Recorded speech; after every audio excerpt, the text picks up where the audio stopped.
Welcome to another episode of Speaking with the Senator. I'm Senator Kevin Avard, and I welcome people to come on to the show and to talk about events. And I'm having a habit of having you on the show, and I don't appreciate mind that. But my guest today is Al Fulchino from Fulchino Vineyards in Hollis, New Hampshire. And, one of the things I was just discussing off air about Al is that, man, he's got a lot of energy. Got a lot of energy. He runs a vineyard. He's a farmer, basically, and basically runs a store. He's got employees. He does a grape fest. He has to harvest. Both he and Susan are local. Years back, I believe you coached baseball, didn't you? Yeah. And before that, he ran a gas station, but doing a lot of things locally. But one of the new things that I've learned is that he stepped up to the plate to participate in one of the overlooked committees that each town has to have, and that's basically called the supervisor of the checklist. And Al, is very concerned that we have voter integrity. And so I invited him to come on the show to talk a little bit about, why he wants to run for supervisor of the checklist. And so with that introduction, Al Fulchino, Fulchino Vineyard, welcome. I appreciate it very much. And you said voter integrity. Voter integrity. And that's not to be confused with talking about voting corruption. It's not confused with politics one way or the other. Right. You would think everybody would be on board with keeping an accurate voting checklist. You could never have told me a year or two ago I was going to run for this office. But from what I've seen, there's no choice. When you witness this inconsequential in terms of public aura, this office, it's way down there. It's something we all overlook. It's a thankless job in many respects. It's hard work. Other than doing your job and giving back to the community, there's no fanfare. And a few years ago, in fact, let's say the last 7 or 8 years, everybody from this side or that side complains about voting integrity. They complain about fraud, et cetera, et cetera. And what we noticed, quite by accident, was that we had way too many voters on our list. We never said nobody belonged on the list, but there was, if you look at it even casually, a problem.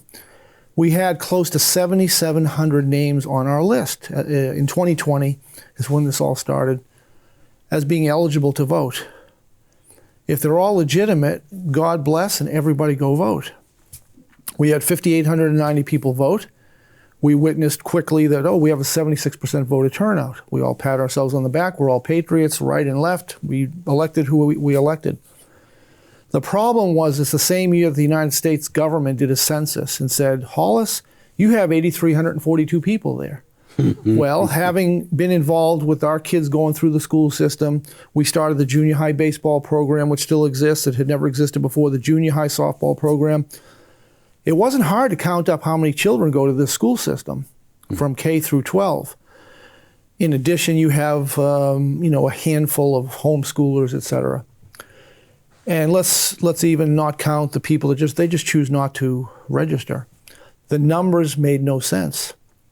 So we had a couple of friends go to the checklist people and just say, the numbers don't quite look right.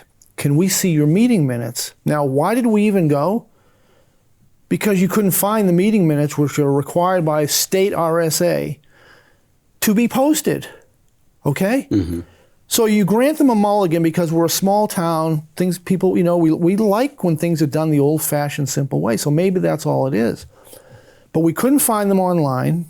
We went to the supervisor, and when I say they were supposed to be online, if your town has the capability to put meeting minutes online for any committee, agriculture, select board, planning board, then you all do it. Mm-hmm. You have the wherewithal. You're supposed to do it. Make it easy for everybody. This is 2024 now. They didn't have it. We went down to the town clerk's office and said, could you just show us the minutes? Because what we really wanted to do was justify why we had 7,700. If that's the real number, that's the real number, right? And then everybody has to just shut up. That's not what happened. Go down to the town clerk, we don't have anything. Well, wait a minute. The RSA says you're supposed to have it. No, we were told, I think they're just a working group. So we made inquiries to state reps, to state senators, to the Secretary of State's office. They were supposed to have meeting minutes. Okay, fine. Let's just get to the bottom of it. We reach out directly to them at one of their meetings and by emails, etc. First answer, I believe, was, it's summertime. We're a little busy right now. Okay, that's not going to help us solve the problem. We make a second request. They tell us, my mother is ill. I'm taking care of my mother. We respect that, but there's three of you. Could one of you give us the meeting minutes? We make a third attempt, and they say, we'll give you bullet points. We never would have known the resistance if we just had him, if we had been anything but polite. We were polite. They decided not to be so polite. We inquired to you, to others. Bud Fitch from the Secretary of State's office sent me some stuff quoting the RSA. You're supposed to have minutes. Well, they don't. We reach out to them. Not 5 days, not 1 week, 2 weeks, 3 weeks. 8 weeks later, we finally get documents. And in my phone, I have copies of all the documents they sent. And they redacted all their signatures to the alleged meeting minutes. That's not funny. It's not funny. It's not funny. It's so bizarre, you can't make it up. No. At some point, you're scratching your head saying, what have I got myself involved in? How can we do the math and shut everybody up? Trump people, Democrat, everybody, shut everybody up if you won't produce the information. It's legal information. It's required by law. Where's the transparency? It's fostering a very weird episode in my life. We finally get the stuff. The state, Bud Fitch says, give them the stuff. They contact us. They give us 7 sets of documents that cover 3 years, which you know is not enough because they meet almost every month. There should be close to 10. We should have got 30 sets because we asked for 3 years. We got 7, and they came with redacted signatures on everything. What are you doing? That now this doesn't mean anything.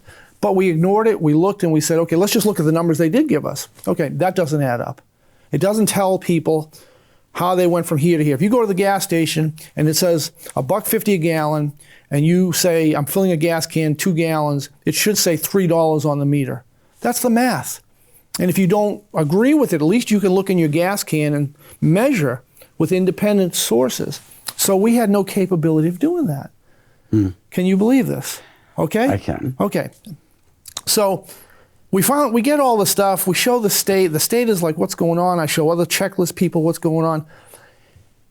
We finally got an admission from one of them. Yeah, we knew the voter rolls were overinflated. Well, I'm thinking, okay, but wait, you sign a document before and after every election to the townspeople saying you know that to the best of your abilities, this is right.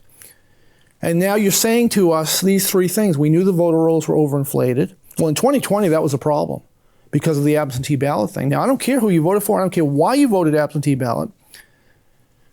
That year, you need to have at least a clean list. Right. And then let everybody vote absentee. That's fine. But if you have 7,700 people on there, and we're now saying we had 76% voter turnout based on that, the problem is your numbers don't back up what your rolls are. So then the state, like from heaven, in a year ending in 0, prompts the year ending in 1 in that first quarter to produce the state purge. They took off 1,390 names. They have their own metrics, which is different tools than the town. And I bring that up because the guy I'm running against, in my opinion, is a disgrace and should resign. He shouldn't even be running for re-election.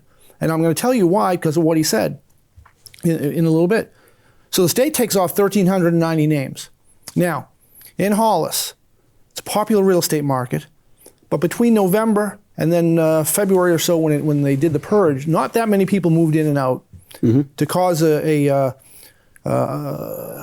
problem with why 1,390 people came off. And I got to tell you, I had a town official say to me, well, you know, Al, people do move out of town. I says, yes, but when they move out, somebody buys the house. Can I interject in that just real quick? I know you've got a thought process, but yeah. When I had Tony Stanisi and Raul come over to the house, Tony showed me a quick snapshot of one address One address. had 7 or 8 different residents within 10 years. Yeah. And they were still on the checklist, which means their names can be used, if not in fraud. Right. Yeah. That they can all be used. That's our next step right there, what you're talking about, because there was many different surnames. It's understandable. You can have 2 or 3 very easily. You have a stepchild, you have a significant other, you don't share the same last names. But when you have an 800 square foot house and you've got that many people in there, this is not the North End of the 1910s. Right. Okay? It's not the same way.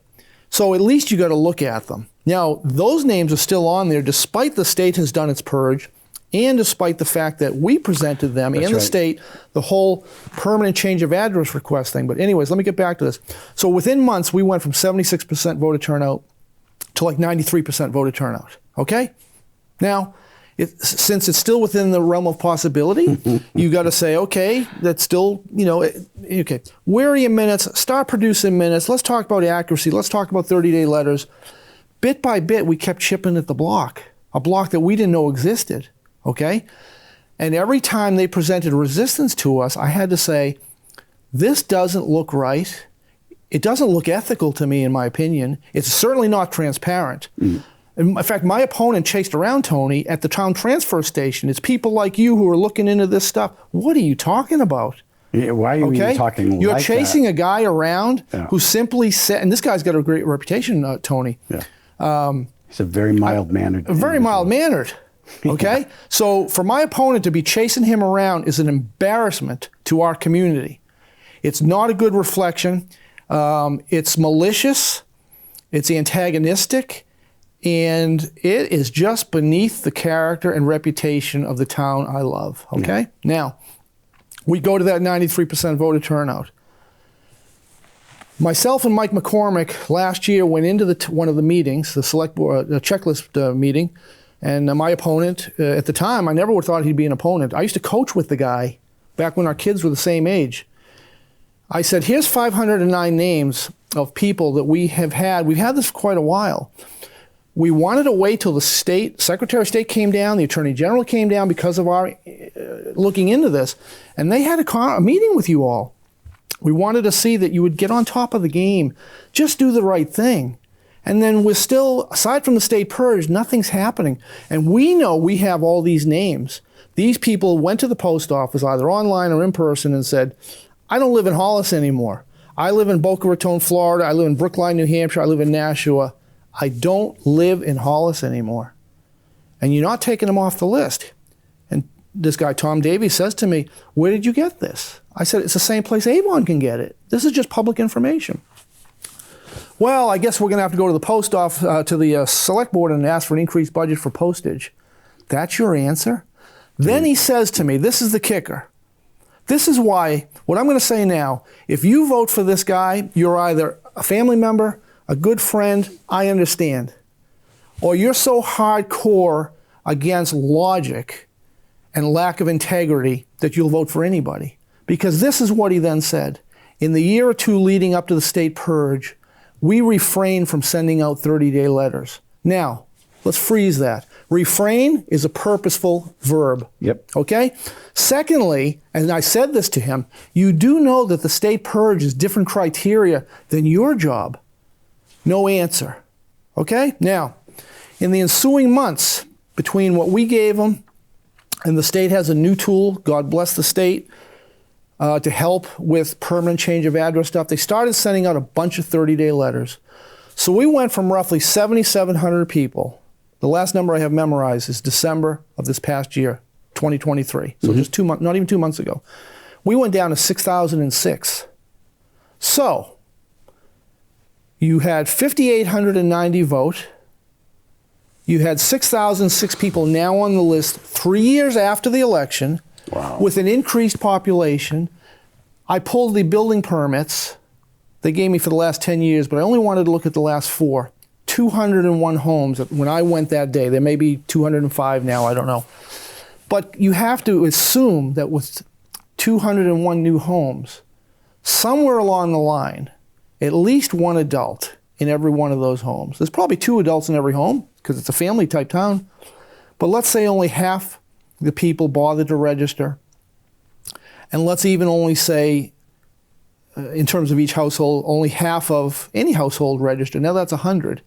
So are we saying that if we deduct those people off the December list, and they wouldn't have existed in November 2020, are we at 98% voter turnout? Are we at 99% voter turnout? Are we at 100.1% voter turnout? Here's the problem.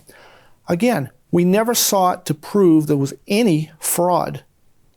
The problem is every time we look and we find out a new, truthful bit of information that this guy I'm running against presided over, it really looks bad.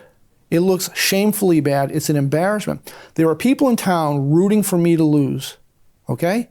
I even have a town employee who had the nerve to say to me, you know, you're going to have to go to the, if you get elected, you're going to have to go have education of the municipal association. And I'm thinking, A, I know that.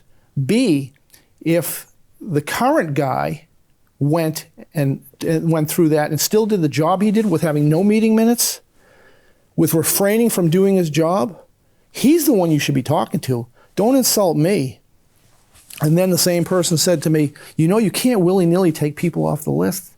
I mean, when you hear a college-educated person say that to you, you look at them and you realize something is wrong, either in the incapacity to comprehend or something more.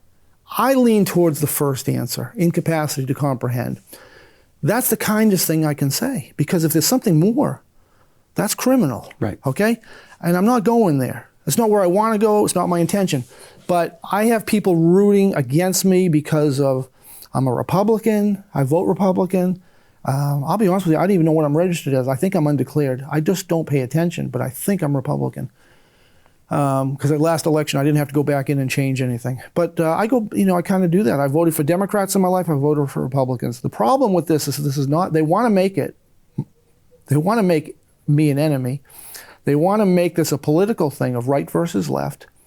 And it's math. I had a lady the other day say, I can't vote for somebody like you because you're too on the right. What does that mean anymore? Yeah. How do you define so that? When you say that, here's the comeback. Well, when you say that, you're too on the left. I mean, is that what you want me to say? Again, this is math.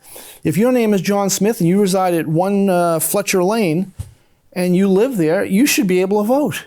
But if there's 17 people at your address, well, let's look at it. Or if you're John Smith and you live at 1 Fletcher Lane and you submitted a permanent change of address request, or you haven't fulfilled the state criteria to be on the rolls, no, then you shouldn't be on there. These are all fair things. None of this is about keeping people from voting. No. It's just about keeping a clean list. A clean list. And if you have a clean list, then you reduce the ability to commit fraud.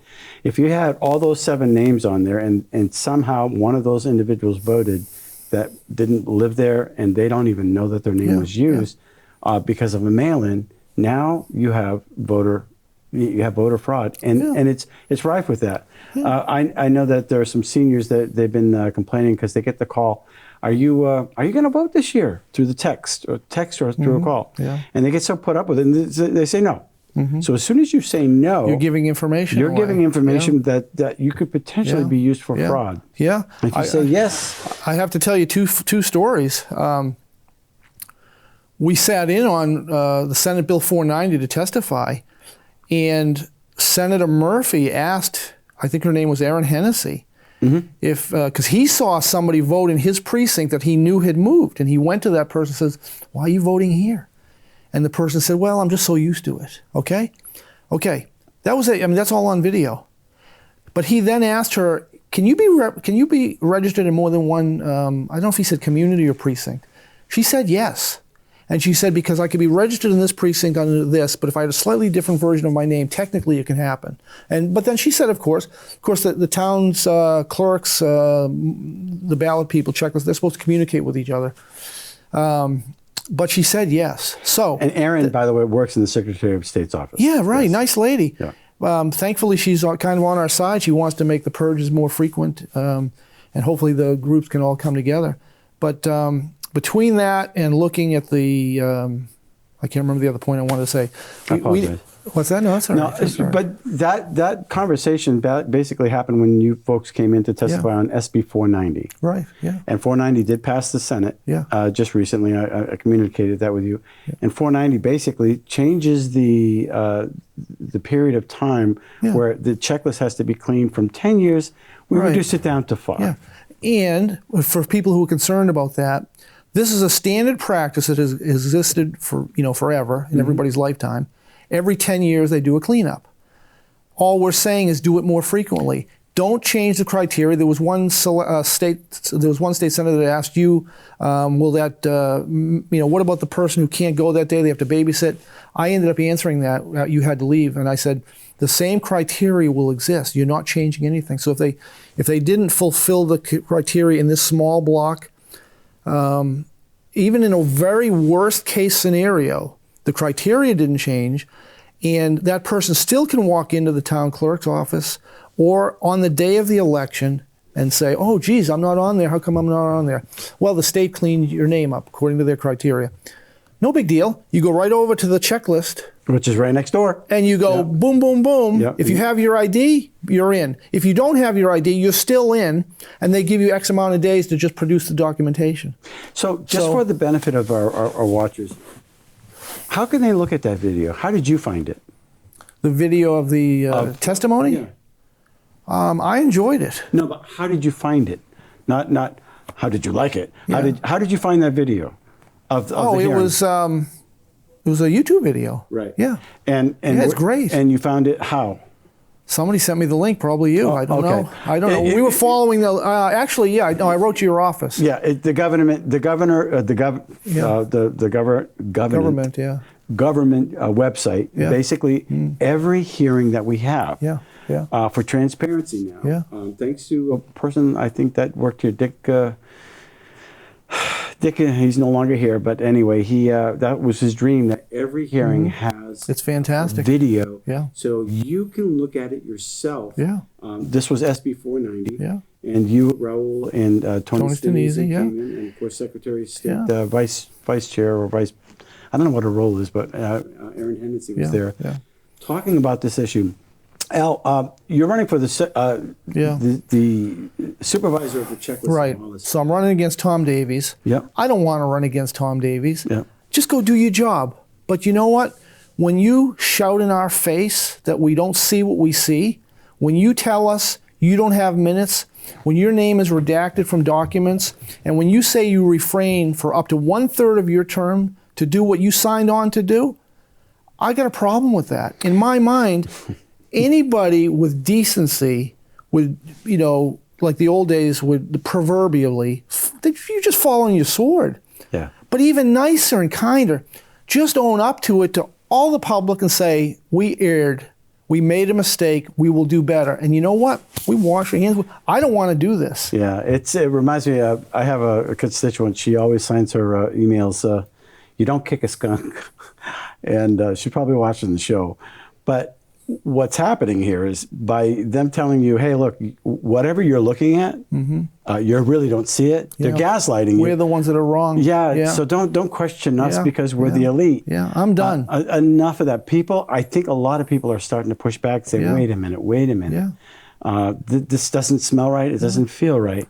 So, we appreciate you stepping up. I know that you donate a lot. You do the Grape Fest in Hollis, which is a great event, Fun time, yeah. And of course, Memorial Day ceremonies. You were there at the last memorial. The coordinator. Yeah, coordinator. But still, put the people here and put the people there, and then let them do their job. And of course, shine the on the vineyard. bets. And you're locally concerned. You're not pushing anything down anybody's throat. You just want things to be done right. And so when you question those who are supposed to be doing it, you get that kickback. Yeah. It doesn't settle well with me. You know what, Kevin? Either. When our kids were growing up, and you could see that the baseball coach needed a hand, you'd go to the practice and say, "Tell me what you want me to do." Yep. And they all, I never saw anybody turn help away. Yeah. We have energy committee. We have this. We have that. We welcome this. Our supervisor of the checklist were presented not once, twice, 3 times, 4 times. What do you need? Yeah. Do you need volunteers? You need money? Do you need assistance? What do you need? Okay? we got it all under control. It's obvious you don't have it under control. You were in my opinion, you were willful in your dereliction of duty. This guy is the most offensive, okay? I have no animosity against the other two. I never had any against this guy. But at this point, he's done a great disservice to the town of Hollis. And if the town of Hollis wants that, you know, I wash my hands, no problem. But on my watch with what I've seen, I'm standing up. And if they want to cut my neck off, they cut my neck off. So how do people help you with your campaign? I know, when is the election? Just vote March 12th, 7 to 7, Lawrence Barn. That's all. Just vote. That's all. Well, vote for accuracy. You got signs and everything like that, don't you? We have signs. We've sent out a mailer.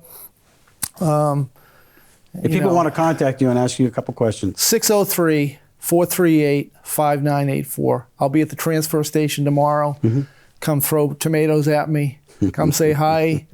Why are you doing this? Yeah. What is your complaint? And whatever you want to say to me.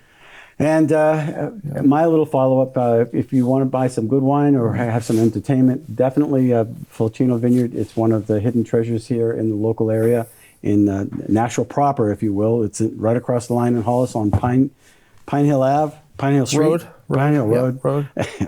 And we've enjoyed going there on comedy night. There's music, and so I say that because it's a nice treasure. It's just one of the added benefits of living here in Nashua. And if you will, get out. If you're from Hollis and you're watching the show, please get out and vote. And if you're from Nashua, maybe you can start looking at our voter checklist and supervisor and get involved in politics. I mean, Al's busy. And you might have a busy life as well, but you know, we need people to step up to the plate and run for some of these offices. So with that, and if you want to come on the show, it's open to the public. And if you like what you're seeing on YouTube, please hit like and subscribe. We'd love more subscribers to the channel. And with that, Al, thank you for coming on the show. Thank you very much. Appreciate it. And thanks for watching. And until next week, we'll see you.